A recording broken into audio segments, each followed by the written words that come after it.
स्वागत करता हूं। आज की इस वीडियो में हम कवर करेंगे पृथ्वी का वायुमंडल, यानी कि वायुमंडल की दोस्तों परतों को पढ़ेंगे और सभी इंपॉर्टेंट क्वेश्चंस को कवर करेंगे। तो इस वीडियो में कुल मिला के दोस्तों 35 क्वेश्चंस पढ़ने वाले हैं, जो कि अभी तक की परीक्षाओं में बार बार पूछे जाते हैं। और ये सभी क्वेश्चंस को दोस्तों डायग्राम के साथ में समझाऊंगा ताकि आपको चीज़ें याद हो जाएं, ठीक है, कभी ना भूलें। तो पूरी वीडियो को ध्यान से देखिएगा एंड तक। 35 में से आप लोग कितने क्वेश्चंस के आंसर सही कर पाते हैं, अपना स्कोर दोस्तों कमेंट बॉक्स में जरूर बताइएगा। और अगर आप किसी भी वीडियो का नोटिफिकेशन प्राप्त करना चाहते हैं तो चैनल को तुरंत सब्सक्राइब कर लेना, नीचे रेड कलर का बटन दिख रहा होगा। बेल आइकन को भी ऑन रखिएगा ताकि आगे आने वाली सभी वीडियोस के नोटिफिकेशंस आपको मिलते रहे। आप किसी भी एग्जाम की मास्टर पीडीएफ डाउनलोड कर सकते हैं हमारी वेबसाइट या फिर व्हाट्सएप नंबर से, और लिंक नीचे डिस्क्रिप्शन बॉक्स में भी दोस्तों अवेलेबल है। चलिए शुरू करते हैं आज की वीडियो को। पहला क्वेश्चन आपकी स्क्रीन पर है, वायुमंडल की दोस्तों मुख्यतः कितनी परतें होती हैं? आप कमेंट बॉक्स में आंसर बताइएगा इस क्वेश्चन का, ठीक है। दोस्तों वायुमंडल की मुख्यतः परतें होती हैं 5, तो ये आपका रखना है ऑप्शन सी राइट आंसर हो जाएगा, ठीक है। अगला क्वेश्चन दोस्तों आता है, वायुमंडल की 5 परतें कौन सी हैं? तो देखिए वायुमंडल की दोस्तों 5 परतें कौन कौन सी हैं, तो यहाँ पर आप हिंदी और इंग्लिश दोनों में देख सकते हैं। शोभमंडल, समताप मंडल, मध्य मंडल, आयन मंडल और बाह्य मंडल, यानी कि दोस्तों उपरोक्त सभी इस क्वेश्चन का राइट आंसर हो जाएगा। तो एक बार आप इनको यहाँ पर भी देख सकते हैं और इस डायग्राम से काफ़ी कुछ दोस्तों चीज़ें आप सीख भी सकते हैं, समझ भी सकते हैं। तो वीडियो को पॉज करके एक बार देख सकते हैं। चले तीसरा क्वेश्चन आता है दोस्तों, वायुमंडल में मुख्यतः कौन सी गैस पाई जाती है? देखिए वायुमंडल में दोस्तों नाइट्रोजन भी पाई जाती है, कितनी 78.08%। ऑक्सीजन भी पाई जाती है दोस्तों, ठीक है, अप्रोक्स 21% बोलते हैं बट 20.93% होती है। कार्बन डाइऑक्साइड दोस्तों 0.03% पाई जाती है और ऑर्गन दोस्तों आपकी 0.93% पाई जाती है। तो उपरोक्त सभी दोस्तों इस क्वेश्चन का राइट आंसर रहेगा, यानी कि E is the right answer question number 3 का। तो ये आपको याद रखना है दोस्तों। अगला क्वेश्चन आता है, वायुमंडल में कौन सी गैस सर्वाधिक पाई जाती है? तो ये बहुत ही बेसिक क्वेश्चन होगा। नाइट्रोजन आपको दिख रहा है दोस्तों, तो नाइट्रोजन ही यहाँ पर राइट आंसर रहेगा, ठीक है। और अगर आपको ये वीडियो पसंद आए दोस्तों, अपने भाई बहन के साथ में शेयर कर देना, क्योंकि काफ़ी इंपॉर्टेंट क्वेश्चन है, कुछ बेसिक है, कुछ अच्छे लेवल के भी होंगे। पूरी वीडियो को देखिएगा। पांचवा क्वेश्चन दोस्तों, वायुमंडल की सबसे निचली परत क्षोभमंडल है, इसकी ऊंचाई पृथ्वी से कितनी है? बहुत अच्छा क्वेश्चन है, एग्जाम में कई बार आता है, तो इंपॉर्टेंट मार्क कर लेना। देखिए दोस्तों वायुमंडल की जो दोस्तों सबसे निचली परत है वो ट्रोपोस्फेयर यानी कि क्षोभमंडल है, और इसकी जो ऊंचाई है दोस्तों वो 18 से 20 किलोमीटर है, मतलब, तो इसको आप याद रखिएगा 18 किलोमीटर यहाँ पर राइट आंसर रहेगा, ठीक है। चलिए अगला क्वेश्चन दोस्तों आता है, वायुमंडल की किस परत में ग्रीन हाउस प्रभाव सर्वाधिक होता है? जल्दी बताइए, बहुत अच्छा क्वेश्चन है दोस्तों। ग्रीन हाउस प्रभाव भी किस में होता है? वो भी क्षोभमंडल में ही होता है, यानी कि right answer is option A. ये आपको याद रखना है, ठीक है। अगला क्वेश्चन दोस्तों आता है, ओजोन परत की मोटाई किस में मापी जाती है? तो ओजोन परत की दोस्तों जो मोटाई है वो किस में मापी जाती है? बहुत ही इंपॉर्टेंट क्वेश्चन है दोस्तों। ये नापी जाती है डॉब्सन यूनिट में। किसमें दोस्तों? डॉब्सन यूनिट, यानी कि बी राइट आंसर रहेगा। इस क्वेश्चन को वेरी वेरी इंपॉर्टेंट मार्क कर लेना। और देखिए जितनी भी मैं वीडियो कवर कराता हूँ उसमें जितने भी इंपॉर्टेंट वेरी वेरी इंपॉर्टेंट होते हैं क्वेश्चंस, तो उनको मैं मार्क कर देता हूँ। उनको जरूर दोस्तों नोट कर लिया करें, या जैसे भी आपको याद रखने, उनको कभी भी देख लेना, आप किसी न किसी एग्जाम में देखने को मिल जाएंगे। आठवां क्वेश्चन दोस्तों आता है, मध्य मंडल की मोटाई कितनी होती है? जल्दी से आंसर बताइएगा। मध्य मंडल की दोस्तों जो मोटाई होती है, इस क्वेश्चन का राइट आंसर रहेगा, बिल्कुल सही उत्तर आप लोग कर रहे हैं, 80 किलोमीटर होती है दोस्तों। कितना? 80 किलोमीटर। तो ये आपको याद रखना है, यानी कि ऑप्शन सी राइट आंसर हो जाएगा। अगला क्वेश्चन दोस्तों आता है, निम्न में से कौन सी गैस ग्रीन हाउस प्रभाव के लिए उत्तरदायी है? तो कौन सी गैस है दोस्तों? तो इस क्वेश्चन का राइट आंसर हो जाएगा कार्बन डाइऑक्साइड, यानी कि ऑप्शन सी राइट आंसर रहेगा क्वेश्चन नंबर 9 का। ये भी आपको याद रखना है। अगला क्वेश्चन दोस्तों आता है, वायुमंडल में दैनिक मौसम परिवर्तन किस परत में होता है? दोस्तों इस क्वेश्चन का राइट आंसर क्या रहेगा? बिल्कुल इस क्वेश्चन का राइट आंसर रहेगा क्षोभमंडल में, यानी कि ए राइट आंसर हो जाएगा क्वेश्चन नंबर 10 का। ये आपको याद रखना है। अगला क्वेश्चन दोस्तों आता है, पृथ्वी की सतह से सबसे दूर वातावरण की परत को क्या कहा जाता है? ध्यान से आराम से समझते हुए आंसर लगाएगा दोस्तों। इसको कहा जाता है एक्सोस्फीयर, ये आप लोग यहाँ पर देख सकते हैं, यानी कि बाह्य मंडल दोस्तों इस क्वेश्चन का राइट आंसर रहेगा। तो 11वें क्वेश्चन का राइट आंसर दोस्तों डी हो जाएगा। समझ में आ रहा है दोस्तों सारे क्वेश्चंस? तो प्लीज वीडियो को लाइक का बटन दबा करके सपोर्ट करिए। 12वां क्वेश्चन दोस्तों, वायुमंडल मुख्यतः गर्म होता है। तो इस क्वेश्चन का दोस्तों राइट आंसर रहेगा पृथ्वी से विकिरण द्वारा, ठीक है, राइट आंसर बी रहेगा। ये भी अच्छे लेवल का क्वेश्चन है। अगला क्वेश्चन दोस्तों आता है, वायुमंडल कौन सी परत सबसे ठंडी परत होती है?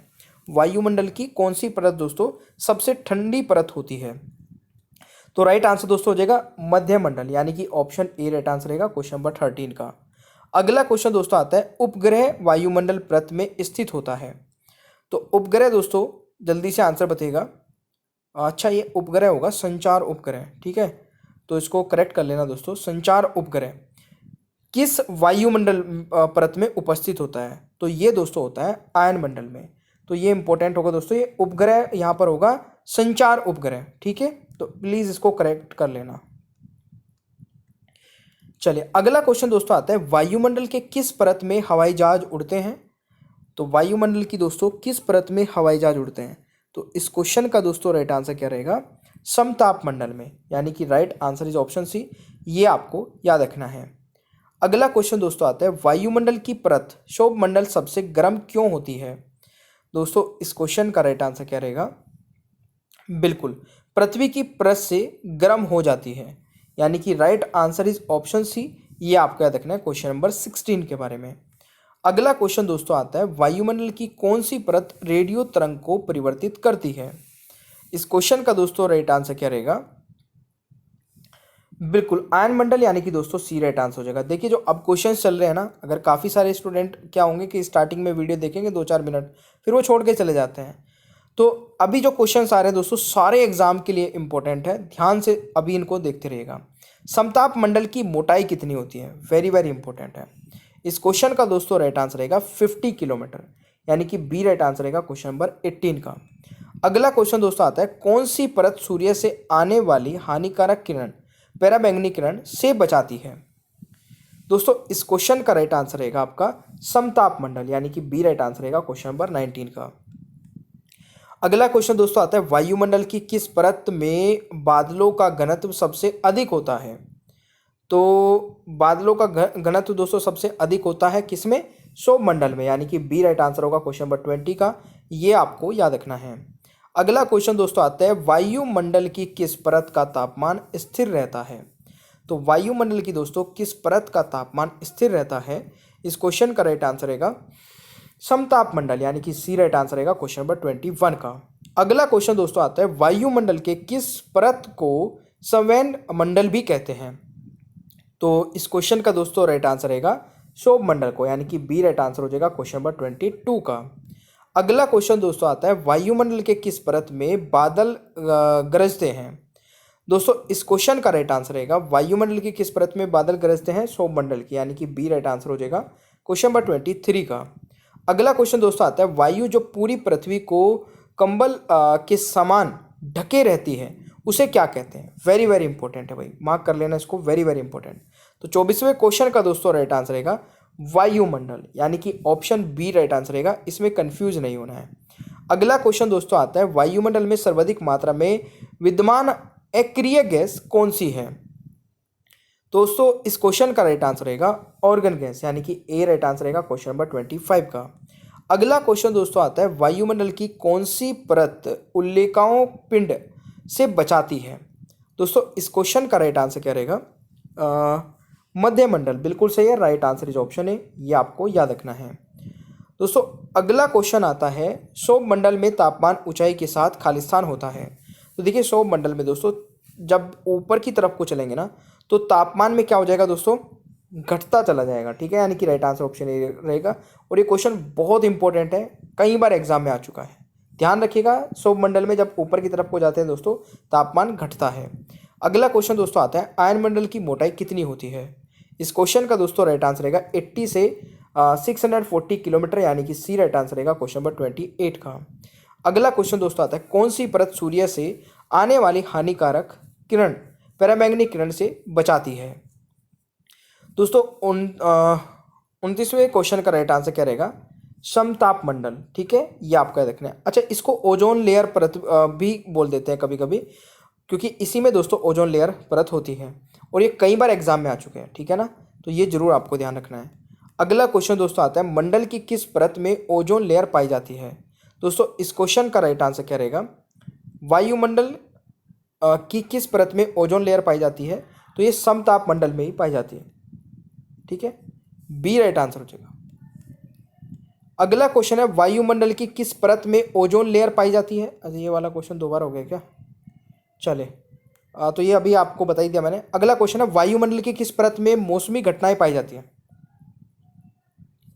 इस क्वेश्चन का दोस्तों राइट आंसर रहेगा सौरमंडल, यानी कि ए राइट आंसर रहेगा क्वेश्चन नंबर 32 का, ये आपको याद रखना है।